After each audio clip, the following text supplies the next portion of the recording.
지난주까지는 우리가 사도행전 말씀을 함께 살펴보았습니다. 이번 주부터는 구약 성경 사사기 말씀을 함께 공부하고자 합니다. 왜 우리가 사사기 말씀을 공부하느냐? 몇 가지 그 사사기를 공부해야 될 그 필요성에 대해서 먼저 살펴보도록 하겠습니다. 첫째는 우리가 사사기 말씀을 읽고 공부하면서 우리가 믿고 있는 하나님이 어떤 분인지 더 배워가기 위해서입니다. 사사기 말씀을 보면 하나님에 대해서 하나님의 거룩하심과 공의가 기록되어 있습니다. 죄에 대해서는 무섭게 진노하시는 하나님, 비록 자기 백성이라고 할지라도 징계의 채찍을 내리시는 하나님의 모습을 볼 수가 있습니다. 또한 한편 사람들이 하나님 앞에 나와서 간구하고 부르짖을 때 그들의 기도를 들어주시고 그들에게 은혜를 베푸시고 그들을 불쌍히 여기시고 구원자를 보내주시는 그 하나님의 모습을 볼 수 있습니다.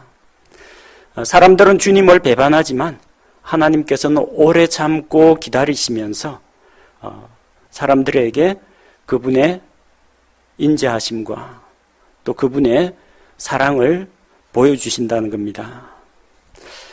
또 한편 사사기 읽다 보면은 우리가 참 갑갑하다는 생각이 많이 듭니다. 왜 이 시대 사람들은 이렇게 하나님의 말씀을 받고 하나님의 구원의 손길도 경험했으면서 왜 이렇게 자꾸 하나님을 배반할까?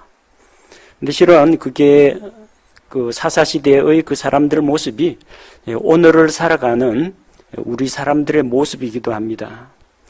앞으로 우리가 사사기를 공부할 때 이 사사시대에 살았던 사람들을 비난하기보다는 오늘 나 자신은, 오늘 우리의 모습은 하나님 앞에서 어떠한가 되돌아보는 그런 기회가 되었으면 합니다. 사사기에는 타락한 인간의 그 본성이 적나라하게 드러나 있습니다. 죄로 인해서 하나님과 멀어진 그 사람들은 하나님의 말씀을 거역하고 하나님을 대적하여 죄를 짓습니다. 그리고 하나님께서 세우신 그 기준, 절대 기준인 말씀보다는 자기 하고 싶은 대로 합니다. 자기 육체의 욕심을 따라 살아갑니다. 우리도 이전에 예수님을 만나기 전, 하나님을 믿기 전에는 다 공중권세 잡은 자 마귀를 따르면서 불순종의 아들들 가운데에서 육체의 욕심을 따라 살던 진노의 자녀였습니다. 사사기에 드러난 인간 군상의 그러한 모습은 우리 인간의 그 죄악된 속성을 너무나 잘 보여줍니다. 또 사사시대의 그 특징이라면은 죄짓고 하나님의 징계를 당하고 또 하나님께 부르짖어서 구원을 받고 그래서 다시 안식을 찾으면 또다시 죄를 짓고 이 사이클이 계속 반복됩니다. 사람은 너무나 쉽게 하나님의 은혜를 잊어버리고 그분을 배신합니다. 그리고 이전에 했던 동일한 실수와 죄를 계속 반복합니다. 우상숭배 때문에 징계의 회초리와 채찍을 맞았으면 다음부터 안 할 것 같죠? 또 합니다. 사사시대에 볼 거 없이 우리 자신만 한번 먼저 살펴보시기 바랍니다. 여러분 가정에 있는 자녀들 아니면 여러분 어린 시절 한번 생각해 보십시오. 잘못한 일이 있어가지고 아버지 어머니 앞에서 싹싹 빈 적 있죠. 한 번만 용서해 주세요. 다시는 절대 안 그럴게요. 다시는 절대 안 그럽니까? 이틀이 멀다 하고 했던 일 또 합니다. 그 다음에 뭐라고요? 이번 한 번만 용서해 주시면 다시는 그러죠? 부모님 다시는 또 그럴 거라는 거 알고 있습니다. 그래서 너는 다시 또 그럴 거니까 미리 많이 맞아라 그러지 않죠? 어쨌든 회개하고 빌고 그러면 또 용서합니다. 왜? 자식을 불쌍히 여기기 때문에. 우리 인간의 모습이 그렇습니다. 예수 그리스도의 십자가의 대속의 보혈로 분명히 죄 용서를 받았습니다. 이제 그리스도 안에서 새 사람이 되었습니다. 하나님의 거룩하신 그 속성과 성품이 우리 안에 주어졌습니다. 그럼 뭔가 이 거룩한 사람으로 변해야 될 텐데 잘 안 변합니다. 이전에 했던 일, 같은 실수를 되풀이할 때가 많습니다. 이 사사기에 나오는 이 이스라엘 백성의 모습이 다름 아닌 오늘을 살아가는 우리의 모습이다 생각하시면 꼭 맞습니다. 그 다음 이 사사기에 보면은 여러 죄인들이 나옵니다. 큰 죄인이 있고 작은 죄인이 있습니다. 비교적 좀 가벼운 죄를, 인간 기준으로 비교적 가벼운 죄를 지은 사람도 있고 아주 이 반인륜적이고 그리고 폐역무도한 흉악한 범죄를 저지른 사람도 있습니다. 근데 문제는 죄인이 죄인을 나무란다는 겁니다. 자기 딴에는 나는 그대보다 거룩해 하는 이런 자칭 이제 도덕군자, 자기는 옳고 의롭다고 하는 사람이 다른 사람의 죄에 대해서 판단하고 심판하고 비웃고 심지어 분노하기까지 한다는 겁니다. 그런 사례들이 사사기에 많이 기록되어 있습니다. 예를 들자면 사사기 마지막에 나오는 그 지파 간의 전쟁을 보면요, 베냐민 지파의 사람들이 동성애를 하고 또 동성애자들을 옹호하고 감싸주었습니다. 그 때문에 나머지 지파들이 일제히 베냐민 지파 한 지파를 공격합니다. 이 가증한 일, 어리석은 일을 행하는 이 동성애자들을 처벌해야 된다고. 다른 지파는 괜찮았습니까? 바로 그 앞에 나오는 다한 지파는 지파가 한 지파 전체가 미가가 만든 우상 숭배, 그거에 빠졌습니다. 그거는 왜 심판 안 합니까? 유다 지파는 멀쩡했습니까? 그들은 우상 숭배했습니다. 어찌나 우상 숭배를 했는지 유다에 있다가는 레위 사람이 굶어 죽을 것 같아가지고 하다못해 우상의 전각지기 노릇을 하러 일자리 찾아서 떠나버렸습니다. 누가 누구를 탓할 그런 계제가 안 됩니다. 사람들은 자기는 옳고 하나님 앞에 인정받을 수 있다고 생각하지만 하나님 보시기에는 다 거기서 거기입니다. 도토리 키재기입니다. 조금 도토리가 좀 굵고 키가 큰 게 있고 조금 작은 게 있는데 해봤자 다 거기서 거기입니다. 사람들은 자기 자신의 죄에 대해서는 관대한 경향이 있습니다. 반면에 다른 사람들에 대해서는 쉽게 판단하고 정죄합니다. 그게 죄로 인해서 타락한 인간의 본성이라고 할 수 있습니다. 또 사사기에 등장하는 사사들, 이 재판관들을 통해서 우리는 인간 지도자들의 그 본을 통해서 좋은 점을 배우기도 하고 나쁜 점에 대해서 경고를 받기도 합니다. 훌륭하고 위대한 지도자들도 있습니다. 그래서 그런 사람들이 행한 선한 일, 좋은 일들은 우리의 본보기로 삼아야 됩니다. 반면에 그들 가운데에서 범죄한 자들, 또 육신적인 삶을 살았던 그런 지도자들도 있습니다. 삼손과 같은 그런 육적인 사람도 있었고요. 또 하나님의 백성을 재판하는 일보다는 아내를 열어두고 자식들을 30명씩 낳고 아들 손자 합해서 70명을 거느리고 그 아이들 뒷바라지하고 아이들 재산 만들어주고 이러느라고 일생을 허비한 그런 사람들도 있습니다. 그들로부터 배울 거는 배우고 이렇게 살면 안 되겠다 하는 부정적인 사례를 통해서는 반면교사, 나는 그렇게 살지 말아야지, 그 반대 방향으로 적용을 하면 됩니다. 그래서 사사기에 나오는 일반적인 이스라엘 백성 이외에 사사들의 삶을 통해서도 우리가 배울 점을 찾을 수가 있습니다. 또 이 구약 성경의 모든 성경 기록들은 앞으로 오실 예수 그리스도에 대한 예표로 또 주어졌습니다. 세상에 오실 메시아를 소망하는 책 중에 하나가 사사기입니다. 사사기에 보면은 지도자들, 이스라엘 백성을 원수들의 손에서 건져낸 훌륭한 지도자들이 있습니다. 그런데 완벽한 지도자는 없습니다. 삼손은 힘은 좋은데 도덕적으로 문제가 있었고, 기드온은 소심한 스타일로서 하나님께 힘을 얻어서 민족을 구원하긴 했지만 오히려 수많은 아내를 두는 바람에 그로 인해서 가정에 불화가 일어났고, 또 기드온이 만든 그 에봇이 이스라엘 백성에게는 우상 숭배의 대상이 되기도 했습니다. 완벽한 지도자는 없어요. 또 좀 괜찮은 지도자가 있어가지고 이 지도자가 이스라엘을 계속 다스리면 좋겠다 했는데, 해당 그 사사에 대한 기록의 마지막은 항상 뭘로 끝나느냐? 몇 년간 통치하고 죽었더라, 그 이야기입니다. 다 죽습니다. 비교적 수명이 좀 길었던 사람이 있지만 그것도 고작 100세 넘기기가 힘듭니다. 사람은 영원하지 못하다는 걸 보여줍니다. 그러면 이 사사시대를 통해서 이스라엘 백성들은 무슨 생각을 할까요? 또 사사기를 읽는 유대인들은 어떤 생각을 할까요? 그들은 공평과 정의로 다스리시는 그런 왕을 기다릴 겁니다.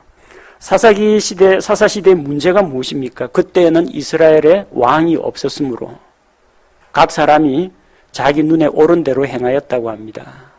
왕이 없어서 그래요. 공평과 정의로 다스리는 왕이 필요합니다. 그리고 그 왕이 죽으면 안 돼요. 다윗같이 훌륭한 왕도 죽었습니다.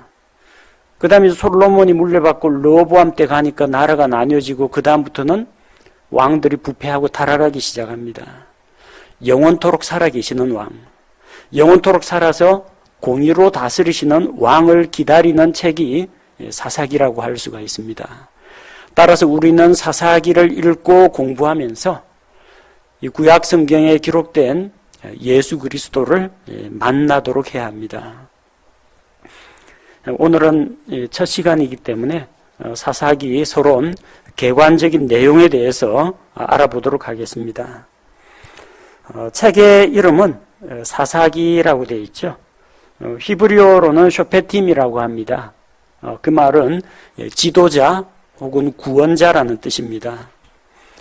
그리스어 책 이름은 이제 크리타이라고 하는데 재판관들을 의미합니다. 우리 한글 성경에서는 이게 사사기 혹은 어떤 성경에서는 재판관기, 판관기 뭐 그런 식으로 번역을 합니다. 왜 이 사사라는 말을 썼느냐 하면요, 우리 이 한글 성경은 우리나라에 한글 성경이 들어오기 전에는 한자어 성경의 영향을 받았습니다. 근데 고대 중국에서는 재판관들을 사사라고 불렀습니다. 선비사의 스승사, 말하자면 이제 일반적인 행정 관리, 그렇게 보시면 됩니다. 왕과 같은 통치자는 아닌데 시민 행정관이라고 생각하면 됩니다. 거기에서 유래한 말이 이제 사사기인데, 성경 본문에서는 이제 재판하였더라 이렇게 나오는데, 그 말이 그가 사사로 일했다 그렇게 보시면 됩니다. 본문에서는 이제 재판했다라고 하는데, 책 이름은 우리가 그동안 오랫동안 성경을 써온 개역 성경과 맞추어서 그냥 사사기라고 제목을 그대로 정했습니다. 사사기의 기록자는 누구냐? 성경 본문에는 누가 기록했는지 나오진 않습니다. 다만 사사시대가 끝나고 나서 기록되었을 것이다, 그렇게 볼 수가 있고, 유대인들의 탈무드에 내려오는 전승에 의하면 기록자는 사무엘로 추정이 됩니다. 기록된 시기는 BC 1100년경입니다.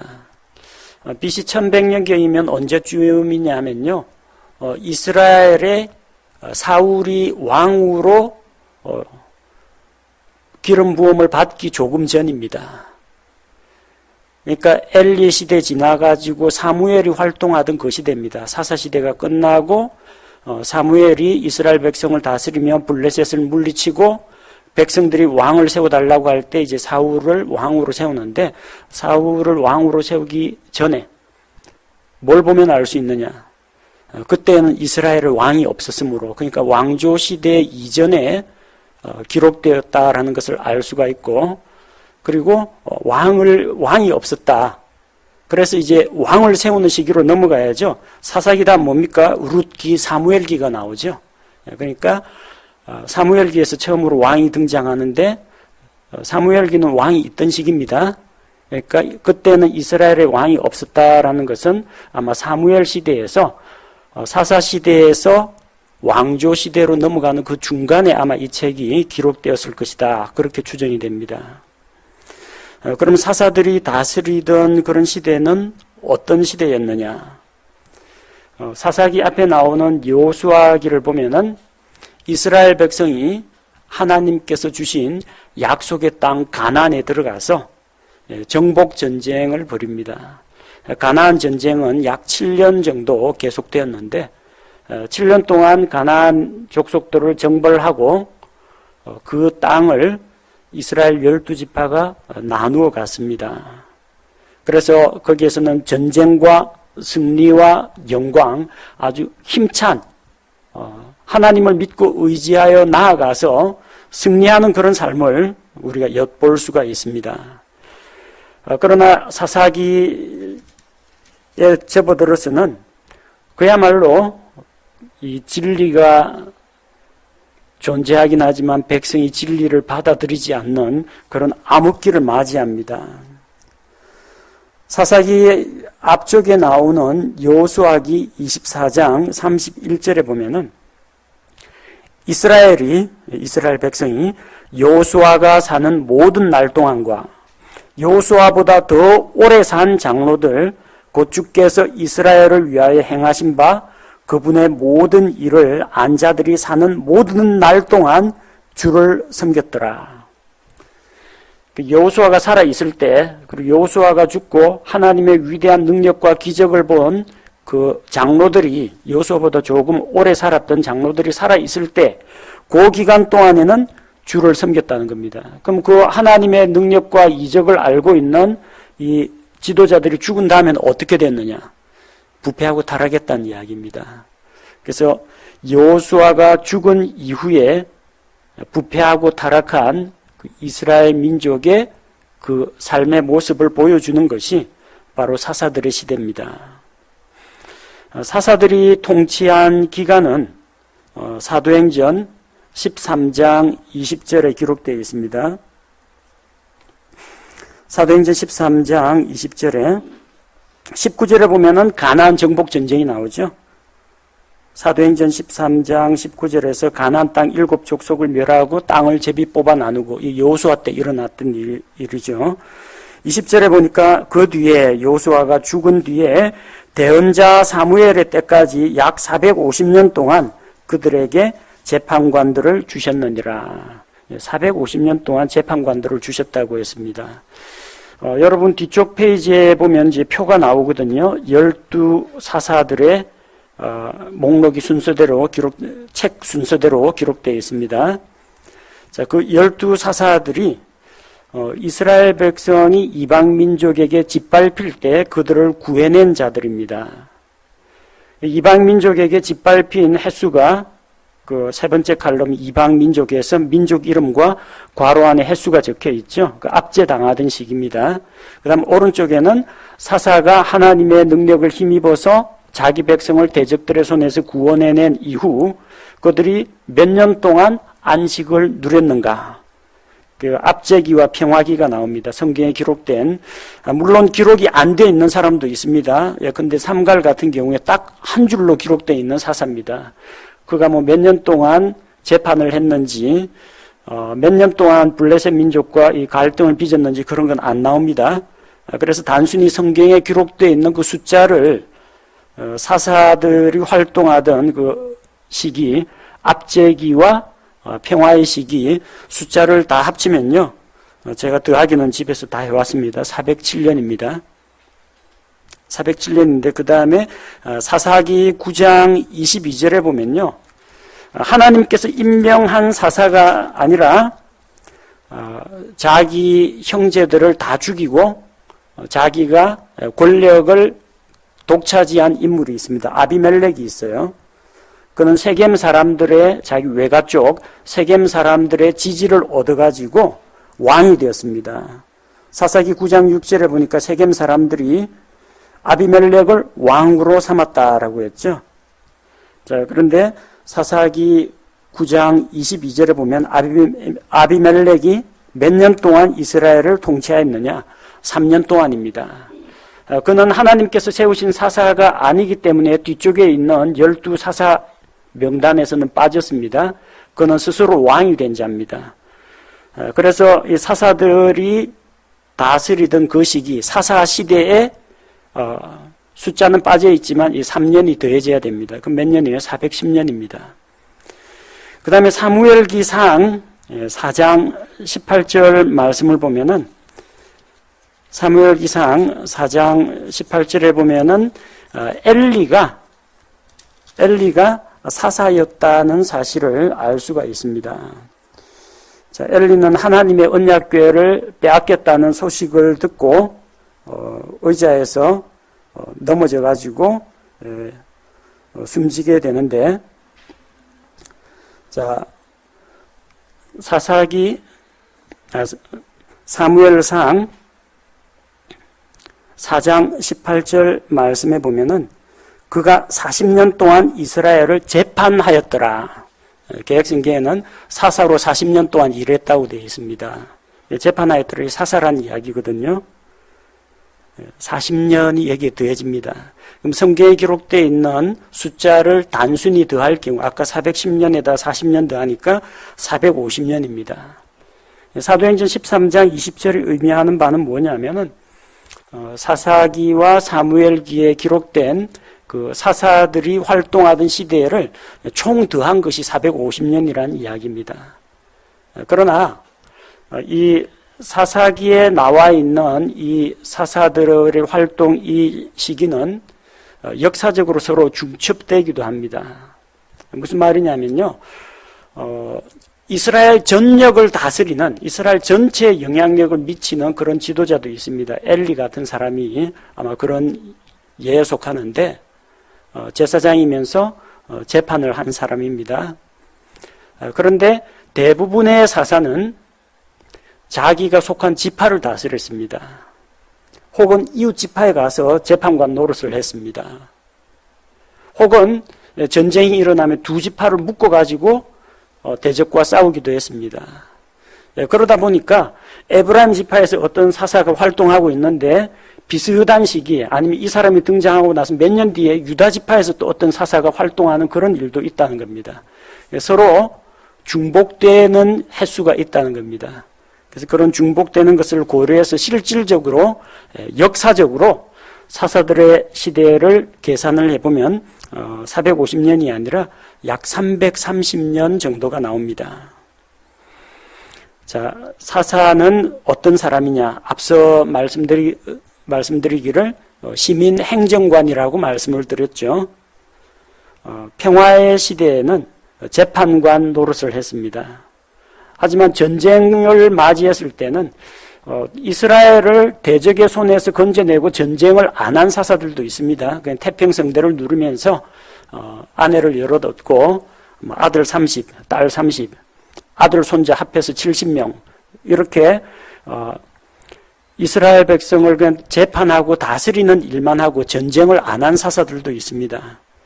근데 전쟁을 할 때에는 사사가 앞서 나가서 싸웁니다. 그때는 전쟁 지휘관이 됩니다.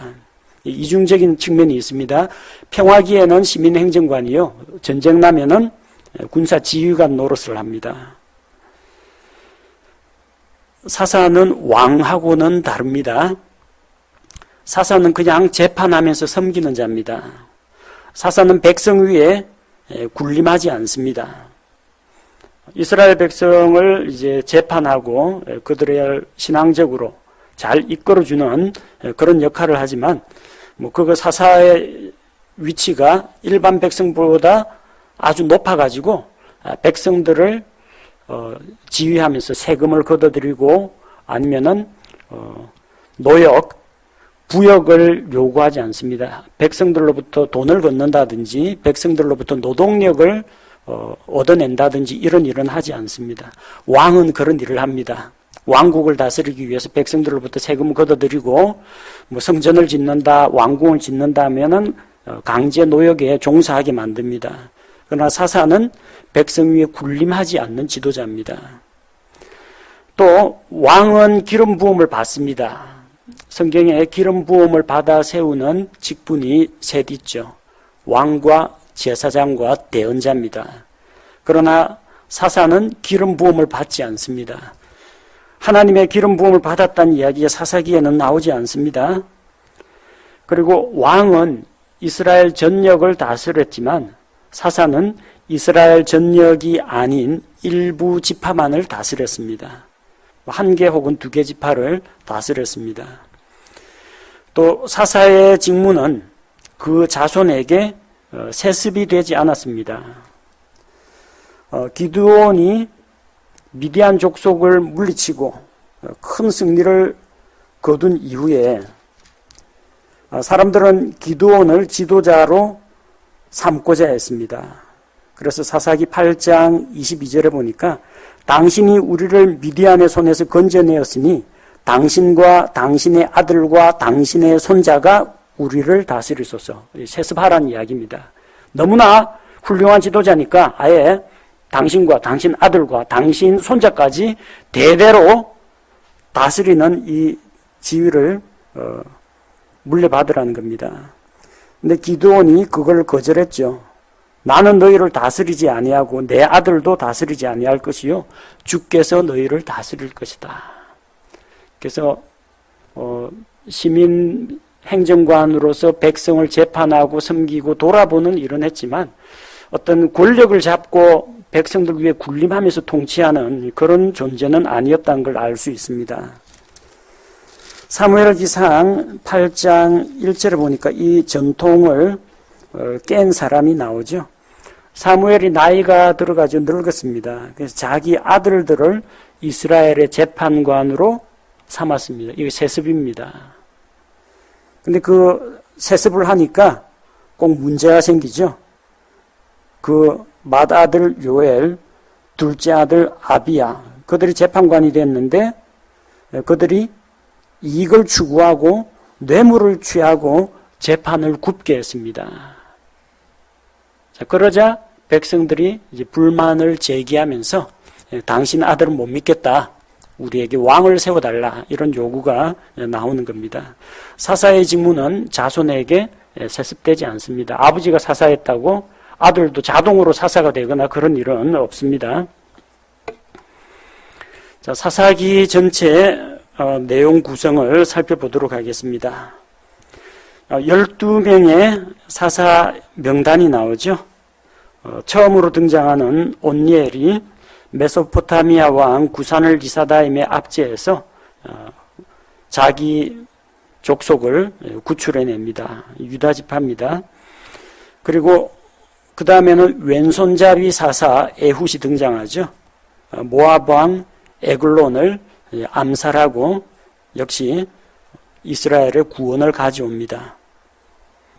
세 번째 등장하는 삼갈은 딱 사사기 3장 31절 한 구절로 정리가 되어 있습니다. 블레셋과 싸웠다는 그런 이야기가 기록되어 있고 몇 년 동안 그가 사사의 직무를 수행했는지는 기록되어 있지 않습니다. 그 다음 드보라와 바락, 가나안 왕 야빈, 그리고 군대대장 시스라, 그와 맞서 싸웠죠.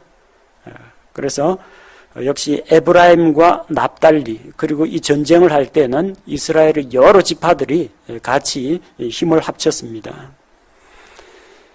기드온은 미디안의 압제에서 이스라엘을 구원했고요. 그리고 짤막짤막하게 기록된 돌라와 야일에 대해서는 압제당한 그런 기록은, 이방민족의 압제를 받은 그런 기록은 나오지 않습니다. 이스라엘을 재판하였다, 그렇게 기록되어 있고 기록도 짧습니다. 그 다음에 나오는 입다는 암몬 족속으로부터 이스라엘을 구출했습니다. 입다의 서원, 나중에 자세히 공부하도록 하겠습니다.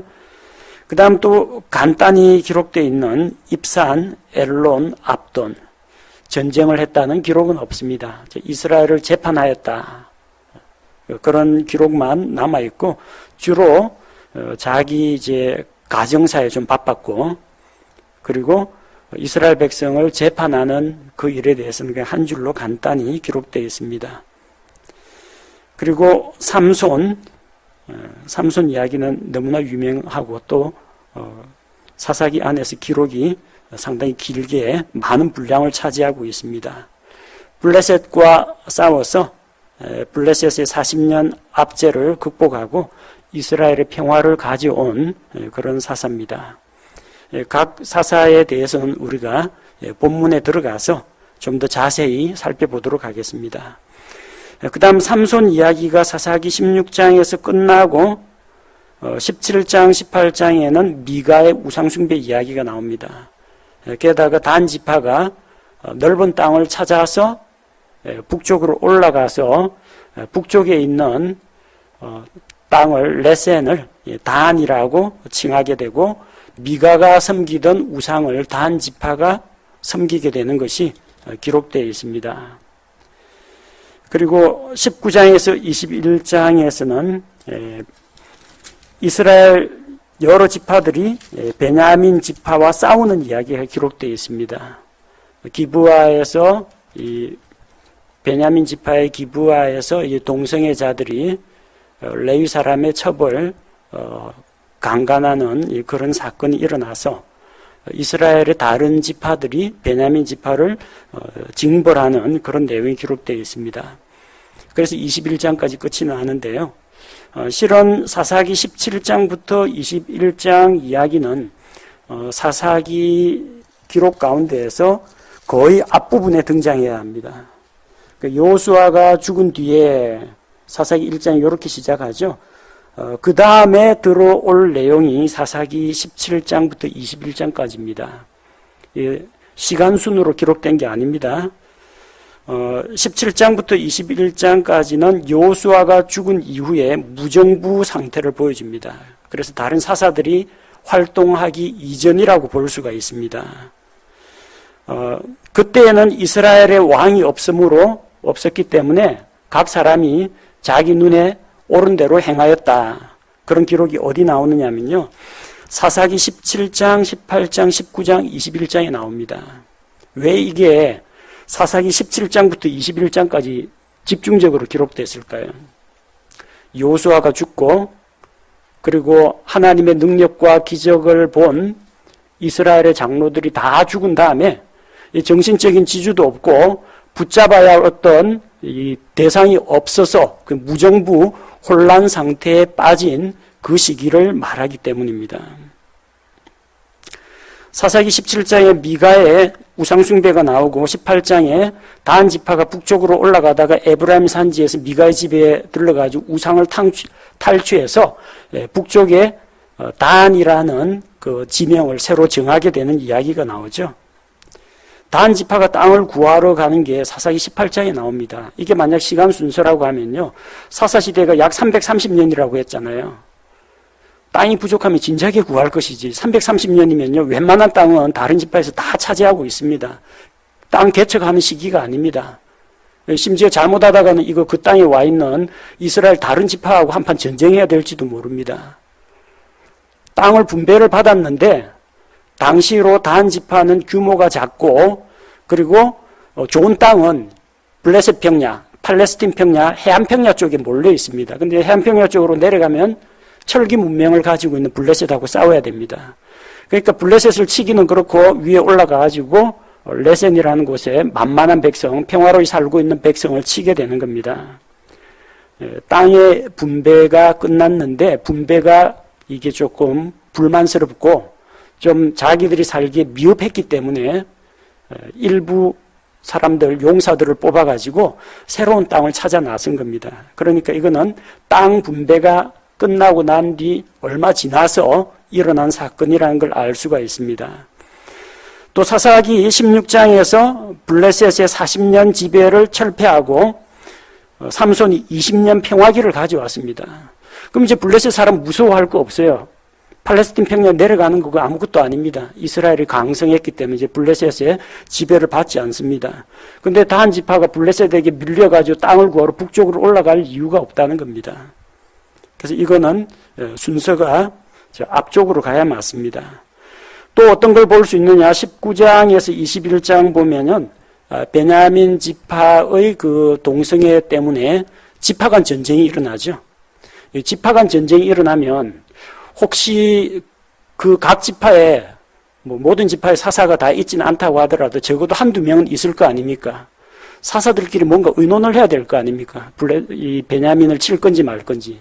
아니 그 이전에 베냐민에서 그런 잔악한 일이 일어나고 있다면은 이 사사들이 나서야 되는데 17장에서 21장에 보면은 사사들이 한 명도 안 나타납니다. 전혀 없어요.